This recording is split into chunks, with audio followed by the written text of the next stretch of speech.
Si vous êtes novice dans le monde du trading et que vous ressentez de plus en plus d'intérêt pour cette activité, mais que vous ne savez pas par où commencer, alors vous êtes tombé au bon endroit. Cette vidéo va vous épargner des pertes d'argent dues à des essais hasardeux et à des stratégies inefficaces. De plus, elle vous permettra d'économiser des centaines et des centaines d'heures de recherche fastidieuses, car je vais tout vous présenter de manière condensée et complète. Grâce aux informations fournies dans cette vidéo, vous serez en mesure de commencer à trader simultanément à vos études et à votre emploi actuel. Toutes les connaissances nécessaires pour entamer cette activité vous seront prodiguées dans le cadre de cette formation vidéo. Cependant, gardez à l'esprit que le trading est une activité intrinsèquement risquée, et il est important de savoir que la majorité des personnes qui se lancent dans cette activité échouent. Cet échec est souvent dû à une négligence des principes fondamentaux du trading. En effet, des statistiques alarmantes circulent concernant le taux d'échec des traders. Selon certaines sources, environ 95% des traders finissent par échouer. Cette situation est le résultat de plusieurs raisons récurrentes qui méritent d'être examinées attentivement. La première raison majeure de ces échecs est l'attirance pour des gains rapides. Il est important de comprendre que le trading n'est pas une méthode pour s'enrichir du jour au lendemain. Souvent, les débutants sont séduits par des histoires de réussite extraordinaires relayées sur les réseaux sociaux. Cependant, ils ne réalisent pas que ces histoires de réussite instantanée peuvent résulter soit d'une chance exceptionnelle, soit d'efforts soutenus et de travail acharné qu'ils ont réalisé au préalable. Une autre cause fréquente d'échec en trading est le manque de connaissances et de formation adéquate. Les débutants peuvent être désorientés face à l'abondance d'informations disponibles sur le trading. Ils ne savent pas par où commencer, quelle stratégie adopter ou comment gérer leur capital correctement. Cette ignorance peut conduire à des décisions mal informées et à des pertes importantes. Le syndrome du débutant est également un problème courant. Certains traders novices peuvent avoir de la chance au début et réussir quelques transactions gagnantes. Cela peut les amener à croire qu'ils ont tout compris et qu'ils sont destinés à réussir sans effort. Cependant, cette euphorie peut rapidement tourner au cauchemar lorsque la chance tourne et que des pertes importantes surviennent. La persévérance est un facteur crucial pour réussir en trading. Beaucoup de traders débutants abandonnent rapidement après quelques échecs. Ils ne réalisent pas que le trading est un métier qui nécessite un apprentissage constant et une pratique régulière. Tout comme on étudie pour devenir avocat ou médecin, il est essentiel d'investir du temps et des efforts dans l'apprentissage du trading. Enfin, les émotions constituent le plus grand fléau des traders. La peur, la cupidité et l'excès de confiance peuvent mener à des décisions irrationnelles et à des pertes considérables. Certains traders laissent leurs émotions prendre le dessus, cherchant à se défaire après une perte importante en prenant des risques inconsidérés. Cela peut les entraîner dans un cercle vicieux difficile à surmonter. Il est essentiel de comprendre que le trading est une profession sérieuse, bien éloignée du jeu de hasard ou du casino. Il s'agit d'un métier qui demande compétences, discipline et méthode. Des professionnels très qualifiés sont payés des millions d'euros dans les banques pour exercer ce métier, ce qui témoigne de sa complexité. Tout cela sont des raisons pour lesquelles vous avez choisi de suivre cette formation. Et je vous encourage à la suivre jusqu'au bout.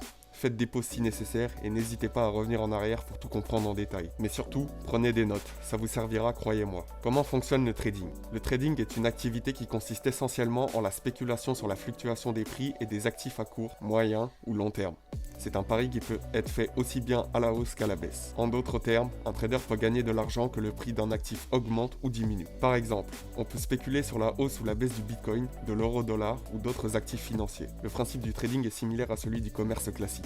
Lorsqu'un trader achète un actif, il le revendra dans le futur au prix du marché, réalisant ainsi un profit s'il a parié correctement ou subissant une perte s'il a mal évalué le mouvement des prix. Prenons un exemple simple pour illustrer ce principe.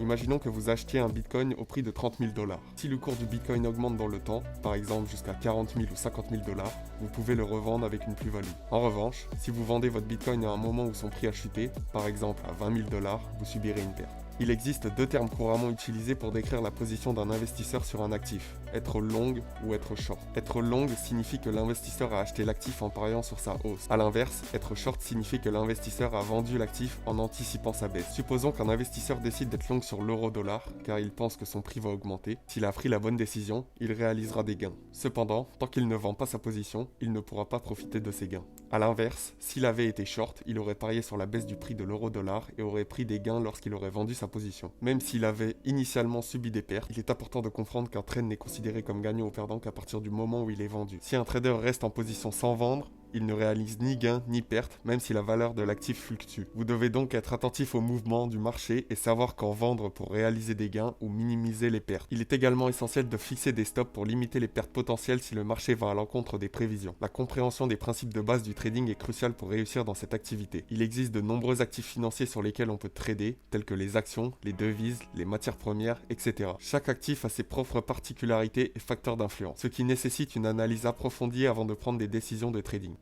Les différents types d'actifs.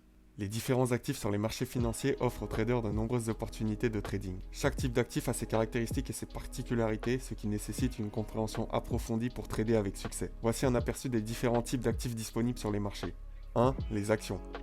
Les actions représentent la propriété d'une entreprise cotée en bourse. Par exemple, des actions d'entreprises célèbres telles que Netflix, Tesla, Amazon, Apple, Twitter, etc. Les traders peuvent spéculer sur la fluctuation des prix des actions en pariant sur leur hausse ou sur leur baisse. Cependant, le trading d'actions peut être très volatile et demande une attention constante aux nouvelles et aux données microéconomiques concernant les entreprises. Il faut maîtriser des aspects tels que les données macroéconomiques, les actualités et les performances des entreprises pour réussir dans le trading d'actions. Ici, on peut voir qu'Apple a vu une augmentation de son prix de 0,58% en moins d'une minute. Ensuite, on a les indices boursiers.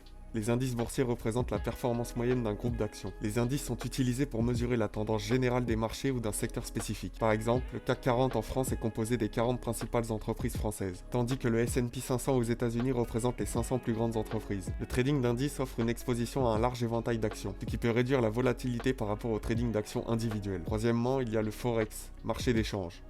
Le Forex est le marché d'échange où les devises sont échangées les unes contre les autres à des taux de change variables. Les traders spéculent sur la fluctuation des taux de change des paires de devises. Par exemple, on ne traite pas l'euro seul, mais plutôt des paires de devises telles que l'euro-dollar. Le Forex présente l'avantage d'être moins volatile que les actions, ce qui le rend plus stable. Cependant, les nouvelles macroéconomiques ont une influence significative sur les taux de change. Ici, on est sur le cours de l'euro-dollar, donc c'est-à-dire que 1 euro est actuellement environ égal à 1,09 $. Ensuite, les matières premières et les métaux précieux. Les matières premières et les métaux précieux sont des ressources naturelles échangées sur les marchés. Les matières premières incluent le pétrole, le sucre, le blé, etc. Tandis que les métaux précieux comprennent des actifs tels que l'or. Les matières premières sont souvent standardisées en termes de qualité et de quantité, ce qui les rend faciles à cotiser sur les marchés. Le trading de matières premières peut être influencé par les conditions économiques mondiales et les facteurs géopolitiques. Il est essentiel de ne pas se disperser dans le trading en essayant de trader tous les actifs disponibles. Au lieu de cela, concentrez-vous sur quelques actifs que vous allez apprendre à connaître, maximum 2 ou 3. Chaque type d'actif a ses propres facteurs d'influence et ses spécificités, qui demandent une analyse et une connaissance approfondie pour prendre les bonnes décisions. Les différents styles de trading. D'abord, il y a le swing trading. Le swing trading est un style qui se réalise sur le moyen terme avec des trades qui peuvent durer plusieurs jours, voire plusieurs semaines. Cela demande moins de temps par jour comparé à d'autres styles de trading. Les périodes de temps utilisées dans le swing trading sont généralement le daily, le 4 heures et le graphique en 1 heure. C'est un style de trading idéal pour les débutants ou les traders semi-avancés qui ont des emplois du temps chargés et peu de temps à consacrer au trading. Les avantages du swing trading sont qu'il nécessite moins de temps par jour, idéal pour ceux qui ont des emplois du temps chargés. Il permet d'avoir des stop-loss plus larges, ce qui donne plus de marge d'erreur. C'est une bonne méthode d'apprentissage pour les débutants. Les inconvénients sont qu'ils demandent de la patience, car les trades peuvent durer plusieurs jours, voire plusieurs semaines. Le capital est bloqué sur une longue durée pendant le trade. Il peut être stressant si le trade reste longtemps en négatif. Les trades sont moins fréquents, ce qui peut limiter les opportunités et rendre l'apprentissage plus long. Ensuite, il y a le day trading / scalping.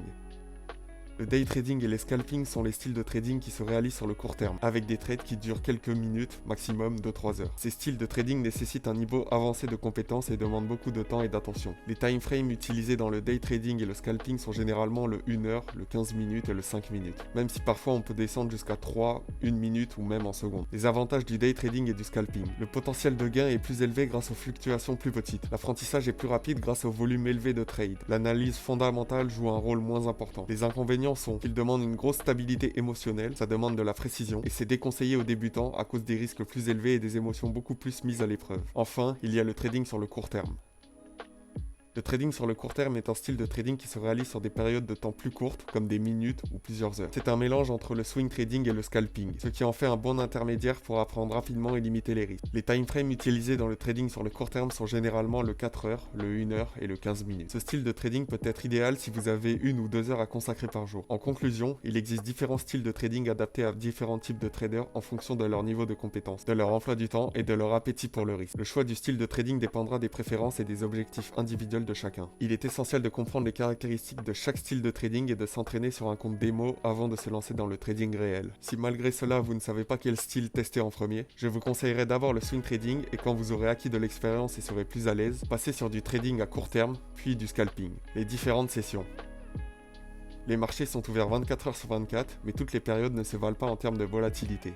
Certaines sessions sont plus actives que d'autres, ce qui signifie qu'il y a plus d'opportunités de trading pendant ces périodes. Le marché peut être divisé en 3 sessions principales en fonction de l'ouverture des principales places financières à travers le monde, la session de Tokyo, la session de Londres et la session de New York. La session de Tokyo est généralement active entre minuit et 9h du matin heure française. La session de Londres est généralement active entre 8h et 17h, tandis que la session de New York est active entre 13h et 22h. Il existe des chevauchements entre certaines sessions, créant ainsi des périodes de volatilité accrue. Par exemple, le chevauchement entre la session de Londres et la session de Tokyo entre 8h et 9h, ainsi que le chevauchement entre la session de Londres et la session de New York entre 13h et 17h heure française. Ce sont des périodes où les volumes sont censés être au maximum. Les jours les plus intéressants à trader sont généralement le mardi, le mercredi et le jeudi. Cela ne signifie pas qu'il ne faut pas trader le lundi et le vendredi, mais les opportunités sont souvent moins nombreuses ces jours-là. Le lundi et le vendredi peuvent être plus compliqués à trader en raison des ajustements de portefeuille en début de semaine et des prises de bénéfices en fin de semaine. En général, les trades les plus intéressants à prendre se situent le mardi et le mercredi. Le calendrier économique.